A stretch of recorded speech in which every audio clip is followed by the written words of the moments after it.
Hello guys, welcome back to our channel. Today I am back with another video of conformal mapping. Conformal mapping में आज हम question problem solve करने वाले हैं. Definitely आपने मेरा पिछला लेक्चर देखा होगा.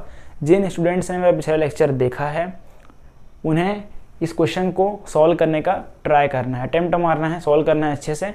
सेम क्वेश्चन है लेकिन आज मैं फिर से करवा रहा हूँ. अगर आप नए हैं चैनल पे तो चैनल को सब्सक्राइब करिए और इस क्वेश्चन को आप अच्छे से समझिए, आपको समझ आएगा. पहले आपको समझना है फिर आपको लिखना है कॉपी में, ठीक है.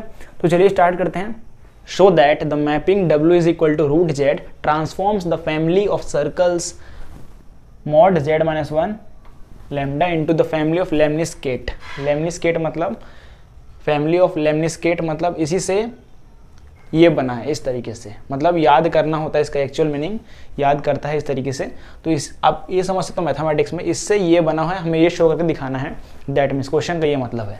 अब इसे हम सॉल्व करना सीखते हैं. इसमें थोड़ा सा आपको कॉम्प्लेक्स नंबर का आइडिया होना चाहिए.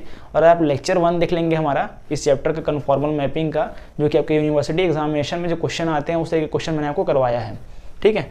चलिए स्टार्ट करते हैं सॉल्यूशन इसका. हम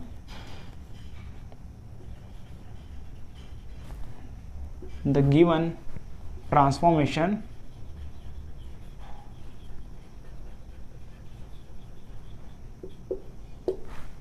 is W is equal to root Z. That is, यहां से हम क्या कह सकते हैं, आप यहां दोनों साइड क्या करो, स्क्वायरिंग कर दो. स्क्वायरिंग करेंगे तो क्या होगा, यहाँ पे W square is equal to Z. Root हट जाएगा यहाँ से. तो यहाँ से हमने कंक्लूजन निकाला W square is equal to Z. So we can say that Z is equal to W square. अब यहाँ हम बेसिक वैल्यू पुटअप करेंगे. तो अब W का वैल्यू पुटअप करो, Z का वैल्यू पुटअप करो. कॉम्प्लेक्स नंबर में Z का वैल्यू होता है x प्लस आई वाई और इज इक्वल टू W का वैल्यू होता है u प्लस में आई वी का होल स्क्वायर हो जाएगा. इसको जल्दी से ओपन करते हैं. u स्क्वायर प्लस, इस क्वेश्चन को मैं दोबारा सॉल्व कर रहा हूँ, थोड़ा फास्ट कर रहा हूँ. अगर आपको अच्छे से समझना है और एकदम आराम से, तो लेक्चर 1 में मैंने सेम क्वेश्चन करवाया है, सेम टाइप क्वेश्चन है. v स्क्वायर प्लस में 2uvi, ये हमारे पास आ गया. अब आपको मालूम है कि आई स्क्वायर का वैल्यू होता है -1. कॉम्प्लेक्स नंबर में वैल्यू पुटअप करते हैं यहाँ पे. तो u square minus V square plus में 2uvi, ये आ गया हमारे पास x प्लस आई वाई. अब यहाँ से आप देख रहे हो रियल पार्ट और इमेजिनरी पार्ट को हम अलग कर लेते हैं. यहाँ को लिखना है equating real and imaginary part. यहाँ लिखेंगे तो आपको दिख रहा है ये हमारा क्या है, रियल पार्ट है और ये इमेजिनरी पार्ट है. यहाँ आई आ गया इसलिए क्या होगा, इमेजिनरी पार्ट होगा. तो यहाँ से x का वैल्यू आ गया u square minus V square. आपको ध्यान रखना है z is equal to W square जो है, यहाँ पे z का वैल्यू हमने पुट किया. दैट मीन्स इसको आप z भी कह सकते हो. मतलब आगे जाके ये जो वैल्यू है वो z भी कहलाएगा. इस तरीके से हम कह सकते हैं कि हमने सिंपली ये वैल्यू पुटअप किया है, ये पूरा वैल्यू z भी कहला जाएगा, ठीक है. आगे ध्यान रखना है. फिर यहाँ पे आप रियल पार्ट देखेंगे तो 2uv, हम इसे नाम देंगे इक्वेशन नंबर 1. अब क्या करना है, क्वेश्चन में हमने पहला गिवन टर्म को यूज किया. हमने क्वेश्चन में सबसे पहला गिवन टर्म को यूज किया, that is W is equal to root Z. अब नाउ हम यूज करने वाले हैं z माइनस 1 और लैम्डा का. चलिए इस्तेमाल करते हैं इसे. तो यहाँ से एंड मॉड में z माइनस 1 इस तरीके से इज इक्वल टू लैम्डा हो गया. यहाँ पे आया. इसके बाद कुछ नहीं, आपको वैल्यू पुटअप करना है. मैंने आपको पहले ही बताया कि z, इसको हम z भी कह सकते हैं. ये पूरे वैल्यू को आप यहाँ रख दो. तो यहाँ पे क्या होगा, u स्क्वायर माइनस में v स्क्वायर प्लस में 2uvi minus 1 mod is equal to lambda. अब इसे सिंप्लीफाई करते हैं यहाँ पे. तो यहाँ से आप क्या करो, रियल पार्ट और इमेजिनरी पार्ट को अलग अलग कर लो. तो क्या होगा यहाँ से u square minus V square minus 1 इस तरीके से प्लस में 2uvi फिर mod is equal to lambda. अब एक प्रॉपर्टी आपको मालूम होगा कि जब भी मॉड के अंदर x प्लस आई वाई होता है तब क्या होता है, under root X square plus में वाई स्क्वायर. सिंपली अप्लाई करते हैं. ये रियल पार्ट है, ये इमेजिनरी पार्ट है. यहाँ पास ये रियल पार्ट था, ये इमेजिनरी पार्ट था. इमेजिन करते हैं, वैल्यू पुटअप करते हैं, फॉर्मूला अप्लाई करते हैं. तो यहाँ से हम कह सकते हैं कि under root u square minus में वी स्क्वायर माइनस 1 का होल स्क्वायर प्लस में 2uv का whole square is equal to lambda.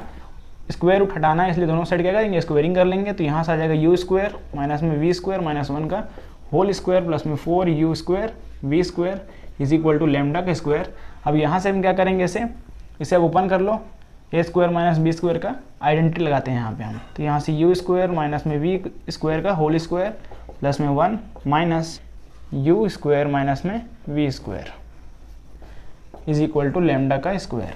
अब यहाँ से ये इक्वेशन नंबर क्या हो गया हमारा, प्लस में हम एक चीज़ मिस कर दिए यहाँ पे, हमारा प्लस में क्या आएगा 4u square V square is equal to lambda, that is equation number 2। अब हमें इसे प्रूफ करने के लिए कुछ अपने मन से दिमाग लगाना पड़ता है यहाँ पे, तो आपको मैं बता रहा हूँ क्या करना है। अब now we have to take something, suppose करना पड़ेगा हमें। इसे सपोज करते हैं w-1 का होल स्क्वायर ले लो, फिर w+1 का होल स्क्वायर ले लो। अब मॉड का एक प्रॉपर्टी होता है, अगर दो मॉड हैं इसको आप एक में लिख सकते हो, सपोज लाइक दैट, इस तरीके से w-1 स्क्वायर w+1 का स्क्वायर, इस तरीके से। अब यहाँ पे आप देखो ये क्या हो रहा है, w-1 दो बार है, यहाँ w+1 दो बार है। आप दिमाग में सोचो ऐसे निकालो, w-1 में निकाल लिए, फिर w+1 और w+1 क्या होगा, a square minus B square लगा देंगे हम उसमें, a plus B a minus B, तो यहाँ w स्क्वायर माइनस 1 का स्क्वायर। अब यहाँ पे फिर से एक बचा है w-1 और w+1, एक और बचा है दोनों का, तो फिर क्या हो जाएगा w स्क्वायर माइनस 1, अब w स्क्वायर माइनस 1 हो जाएगा, मतलब दो बार हो गया। इसलिए हम डायरेक्ट लिखेंगे इसे w square minus 1 square mod, बाहर में आ जाएगा इसके होल स्क्वायर। अच्छे से लिखता हूँ इसे मैं, w स्क्वायर माइनस 1 का होल स्क्वायर मॉड। अब जब भी इस तरीके का होता है तो मॉड का स्क्वायर लिख सकते हैं, तो यहाँ से क्या हो गया w-1, इसके स्क्वायर को हमने बाहर लिख दिया, इस तरीके से स्क्वायर को बाहर लिख दिया, यहाँ पे आएगा स्क्वायर। अब यहाँ वैल्यू आप सिंपल पुटअप करते हैं, तो वैल्यू क्या है यहाँ पे आपको मालूम है, w का वैल्यू होता है u प्लस में i v का होल स्क्वायर माइनस 1। अब आपको मैं एक तरीका बताता हूँ, जैसे कि मैंने आपको पहला क्वेश्चन करवाया था पिछले लेक्चर में, तो वहाँ कुछ ये हुआ था कि मैंने इसको पूरा सॉल्व किया, लेकिन आपको एग्जामिनेशन में टाइम बचाना आना चाहिए कि आप जब क्वेश्चन पेपर सॉल्व करोगे, मैथमेटिक्स का पेपर बहुत ही लंबा आएगा, तो आपको टाइम बचाना आना चाहिए, मतलब स्टेप आप कट आउट कर सकते हो। तो यहाँ पे आप ध्यान से देखो, मैंने जब इसको सॉल्व किया था u प्लस i v का होल स्क्वायर, तो क्या आया था यहाँ पे हमारे पास ये वाला टर्म आया था। इसको डायरेक्ट लिखते हैं ना हम, यहाँ पे इसको हम क्या करेंगे, डायरेक्ट लिख देंगे यहाँ पे u स्क्वायर, डायरेक्ट वाली बात ही नहीं है, डायरेक्ट वही होगा ही है, स्क्वायर प्लस में 2u vi minus 1, sorry direct का मतलब ये था कि यहाँ पे हमने कहीं -1, हाँ यहाँ पे देखो आप, हमने -1 का भी यूज़ किया है। सेम इक्वेशन यहाँ कंपेयर कर सकते हो आप, दोनों इक्वेशन क्या है, सेम है। अब यहाँ पे हमने सॉल्व किया सेम टू सेम, वैसा ही यहाँ पे सॉल्व होगा, इसलिए हम डायरेक्ट अप्लाई करके, ये सेम है इक्वेशन, देखो आप दोनों सेम है, इसको डायरेक्ट आप क्या लिख सकते हो, इस इक्वेशन को लिख सकते हो पूरा। तो यहाँ पे हम सॉल्व करने के बाद यही इक्वेशन आने वाला है, सेम इक्वेशन है क्योंकि, तो यहाँ से u square minus V square plus में 1 प्लस में 2u स्क्वायर माइनस में v का स्क्वायर प्लस में 4u स्क्वायर v स्क्वायर। ठीक है, इसको मैं फिर से एक बार ऊपर लिखता हूँ यहाँ पे, तो यहाँ से हमारा वैल्यू आ गया w-1 का स्क्वायर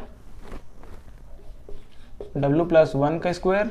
अब इसके बाद इस स्टेप को मैं फिर से एक बार ऊपर लिखता हूँ, तो यहाँ से हो जाएगा u स्क्वायर माइनस में v का स्क्वायर प्लस में 1 प्लस 2u स्क्वायर माइनस में v का स्क्वायर प्लस में 4u स्क्वायर v स्क्वायर। अब ये जो सेम इक्वेशन है ये हमारा इक्वेशन नंबर 2 है, जो कि लेमडा स्क्वायर है। यहाँ पे ध्यान रखना आपको, लेमडा स्क्वायर है ना, कंफ्यूज नहीं होना है, गलती नहीं करना है। तो यहाँ पे आ गया लेमडा स्क्वायर और इधर क्या है, सेम एज इट इज़। तो यहाँ से w-1 मॉड w+1 मॉड का स्क्वायर इस तरीके से is equal to lambda square, taking square root on both side, taking square root on both side लेंगे हम यहाँ पे। तो यहाँ से स्क्वायर स्क्वायर कैंसिल हो जाएगा, हमारे पास बचेगा w-1 mod w+1 that is lambda, hence proved, हमने प्रूव कर लिया। तो इस तरीके से आपको दिमाग लगाना पड़ेगा, ट्विस्ट कहाँ पे है, टर्निंग पॉइंट कहाँ पे है, यहाँ पे टर्निंग पॉइंट है। थोड़ा सा आपको सोच को बढ़ाना पड़ेगा, लॉजिक को, कि ऐसा क्या करूँ सिंप्लीफाई करके ये कन्वर्ट हो जाए। ठीक है, तो इस तरीके से सॉल्व करना हो। यहाँ पे हमने स्टेप क्यों कट किया, क्योंकि आपको एग्जामिनेशन में टाइम बचाना सीखना पड़ेगा, आपको सीखना भी चाहिए, इसलिए हमने कोशिश किया। क्योंकि मैंने इसको ऑलरेडी डिटेल में पिछले लेक्चर में करवा दिया, सेम क्वेश्चन है, बस यहाँ पे उल्टा हो गया है। यहाँ z is equal to √w था उसमें, बस यहाँ पे z आ गया, यहाँ पे z आ गया, वहाँ question as it is same है। ठीक है, सो गाइज अब हम नया चैप्टर चालू करेंगे। अब आगे के चैप्टर्स बहुत थ्योरम वाइज हैं, तो ये चैप्टर हमारा आज कंप्लीट हो गया। हमारे सिलेबस में इतना ही है, क्वेश्चन आएगा ज़्यादा से ज़्यादा, और आपके पास ऑप्शन रहता है इसमें। तो आपके पास क्या रहता है, इसमें ऑप्शन रहता है, आप ऑप्शन के अकॉर्डिंग कर सकते हो। सो गाइज अगर आपने चैनल को सब्सक्राइब नहीं किया है तो चैनल को सब्सक्राइब करिए, वीडियो को लाइक कीजिए, शेयर कीजिए, और इसके पहले के लेक्चर का लिंक डिस्क्रिप्शन में है, आप जाके देख सकते हैं। और बहुत सारा प्लेलिस्ट मैंने साथ से लाइन से अरेंज कर दिया, वहाँ जाके भी देख सकते हैं। सो गाइस आज के लिए इतना ही, मिलते हैं किसी नए वीडियो लेक्चर में नए टॉपिक के साथ। तब तक के लिए जय हिंद, जय भारत, वंदे मातरम।